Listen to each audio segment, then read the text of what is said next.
Hello, welcome to Đồng Nai Radio and Television Station. Here come the latest updates.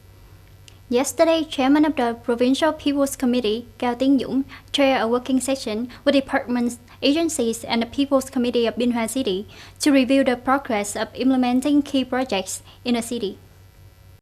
The projects include roads and parks along Đồng Nai River, roads along Cái River, central access of Biên Hòa City, and Hương Lộ 2 project.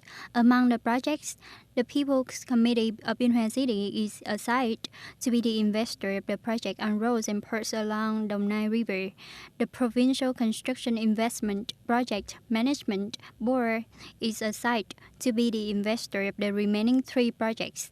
In order to ensure the progress, the board is completely the dossier for the Department of Transport to appraise the feasibility study report. In the coming time, the unit will continue to carry out the bidding, design consultancy, drawing, and construction bidding. Currently, the city is carrying out the procedures to build 7 resettlement areas to arrange accommodation for people.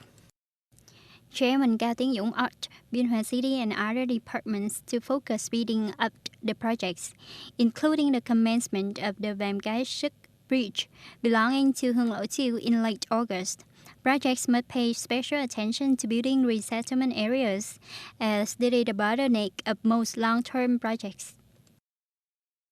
Responding to the call of Presidium of the Central Committee of the Vietnam Fatherland Front, agencies and enterprises in the area have contributed materially and financially to the prevention and control of COVID-19.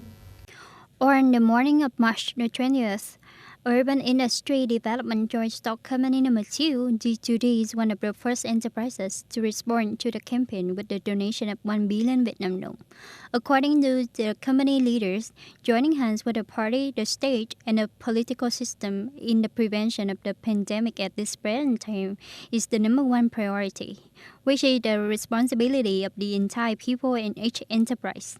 The time for campaign and donation is until April 30th, 2020. After D2D, Tiếng Nghĩa Corporation donated 2 billion Vietnam dong to the provincial funds against COVID-19. Some other businesses said they are also preparing to support this meaningful fund. In the next 10 days, Ho Chi Minh City will further drastically join hands with the whole country to control the pandemic. This is the direction of Ho Chi Minh City Party Committee Secretary Nguyễn Thị Nhân in the online briefing last afternoon on the prevention of COVID-19 pandemic. Giving statistics based on the rules of COVID-19 pandemic outbreaks in many countries around the world, Ho Chi Minh City Party Secretary emphasized in the next 10 days, it is best for Vietnam to control the number of infections of about 500, and Ho Chi Minh City will keep the number of patients of no more than 150. Ho Chi Minh City will continue to make efforts to complete important tasks in the next 10 days under 6 guidelines, including early forecast, early detection, adequate and timely isolation, reasonable and thorough zoning, highly effective communication, and visionary and synchronized policies. In particular, at this decisive time, the government and the people should work together to change for the common goal of preventing epidemics and outbreaks. Ho Chi Minh City leaders said there would be specific notices to the people. On March the 24th, Italy recorded an additional 5,249 new infections and 743 deaths. Remarkably, the head of Italian Civil Defense Agency admitted that the actual number of COVID-19 cases may have been 10 times higher than the reported figure.